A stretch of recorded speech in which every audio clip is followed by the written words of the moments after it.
much. Good evening, good morning everyone. Let's check off time. I was thinking, can I possibly put a picture up that captures where we are at the moment? And the best one I could find was building the plane while flying. And just to give you a context before I get into it, number one is that we're dealing with college lecturers, TVET college lecturers who already have, they're postgraduates. So in other words, they already have a teaching qualification and they have an undergrad qualification. And the game plan was, initially, was to actually have a contact sessions like we normally have in the traditional method. However, two things happened. Number one is UWC is the first university in the country to launch the postgraduate diploma in TVET educator, for TVET lecturers. And there's two problems with that. Number one is that below the level 8 qualification, the level 7 one is still being developed. So the pipeline isn't there yet. And at the same time is we had DH keeping a close eye on us, and we've been asked to expand it nationally. So the result is we currently have students from the Eastern Cape, we also have students from Limpopo, and therefore form followed function, and we had to go online. So very much what you're seeing at the moment is our learnings, because we started it in April this year. With particular challenges, and I'm going to try and flip through as fast as I can. Okay, so you will see my surname is Prinsloo, so a lot of the stuff is alliteration. So what was the plan? The plan was basically to develop a 2-year PGWTVT honors course that will be number one, accessible. Number two, developmental. Number three, student focus, and at the same time academically rigorous. Using a blended learning approach that comprises the following.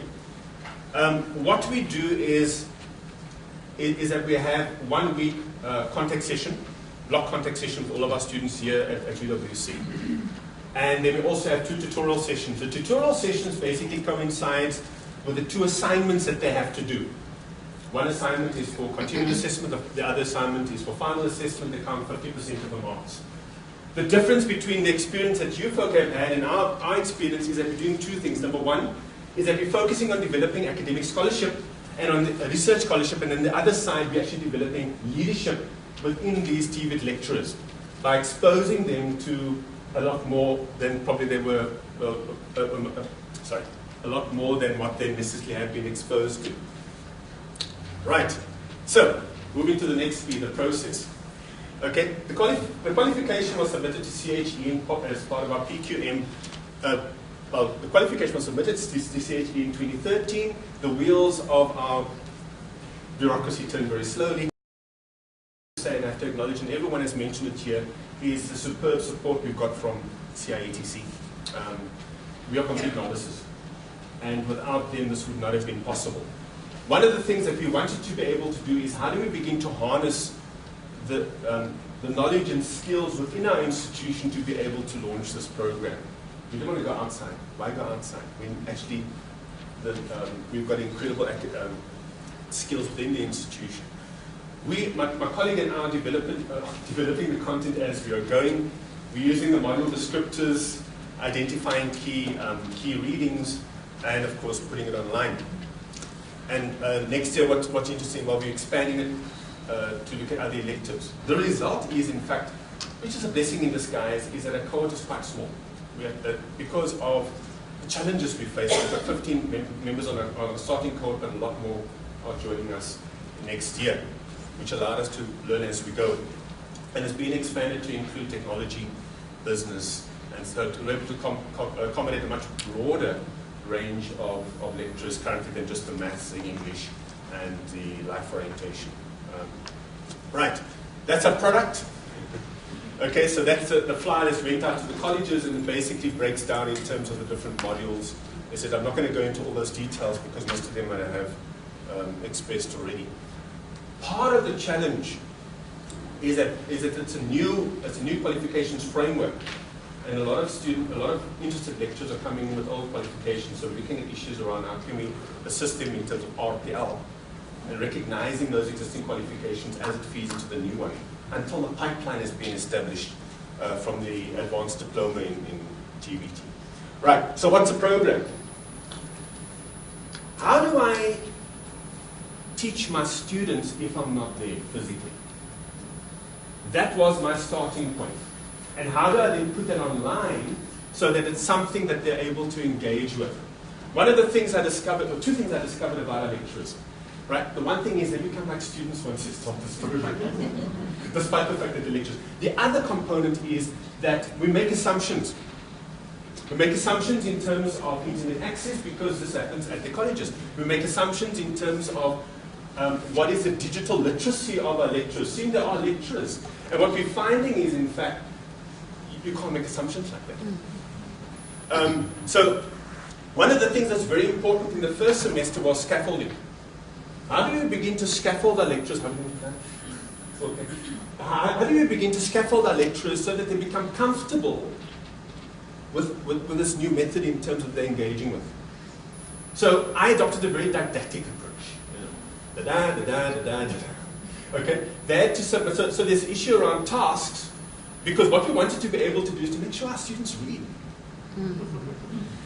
So that was the first problem that they had, because initially we were thinking about if they're able to submit, and what the task basically is summarizing, reviewing, and asking critical questions based on the reading. Easier said than done.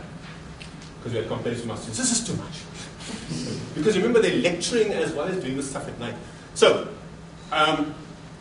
we kept it at 5, we negotiated. It's not part of the requirement that they do the readings, but we made like a duty performance kind of thing, so that they actually engage with it. So there you see the 4 for this year: TV, economy and society, theory and theorists, which I taught. And then we wrapped up teaching learning in post-school context, and the last one is traditions and reflective practice. So what underpins everything is a reflective practice to get our students to be able to engage with it.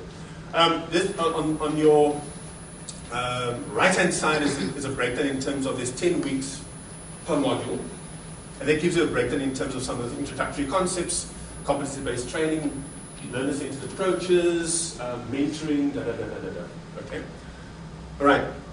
But so what are the key things we make engaging with? So by the way, on your left-hand side, there you can see a breakdown of a classic lesson, right? Built on kind of 2 hours of contact time, because that's a requirement in terms of our accreditation, but also it's been done online. So it's introduction, contextual discussion, that's basically a YouTube clip where they engage with, and it's more broader. Then you've got your core readings, supplementary readings, lecture summary, there I speak on in a narrated PowerPoint presentation, questions that are asked on the reading, and then of course the tasks that they can choose to submit. For this semester, they'll have to submit 3. So it's kind of gradually moving away from that structured approach to a more flexible approach as the student becomes aware of it.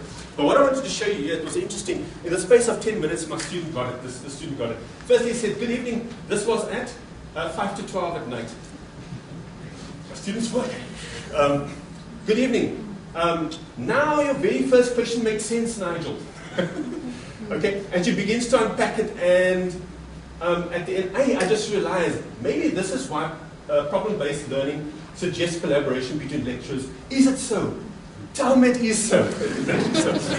So the discussion forum becomes very important here, because we want to be able to make sure our students engage with the content. We're not there.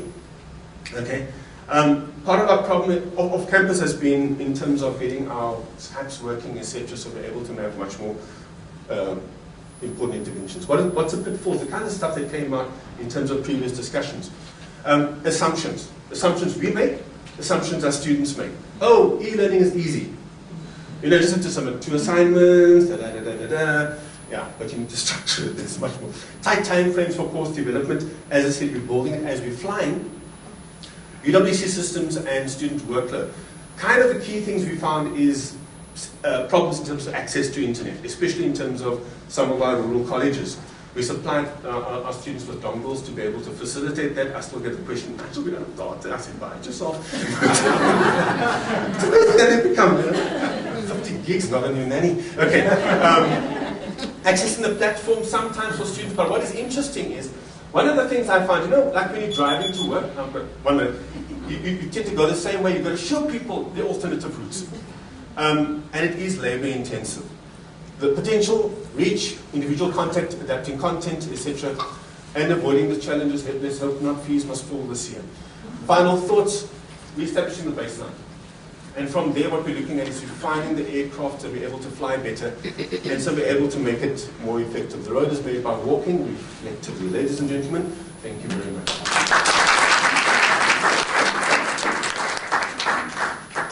Any comments for Nigel before we have a coffee break? Yeah, sounds like a lot of fun. Is it Christian? That's fine. Colleagues, I think Nigel alerted you that, I mean, we are credited, there's ownership, there's DHT on us. I just came from a quality framework discussion with Council of Higher Education on Monday. They're creating a new framework. Blended learning, distance learning is embedded in our frameworks now. We are not going to be asked what we've done, we're going to be asked how we did it, why we did it. So it's coming your way. And for this decade, most of you have been thinking about it. There's reviews happening, and they said they've had enough now.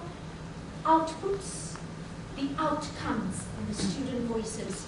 So it's coming our way, and blended learning is becoming the norm, and now also distant learning. So thank you, Madam.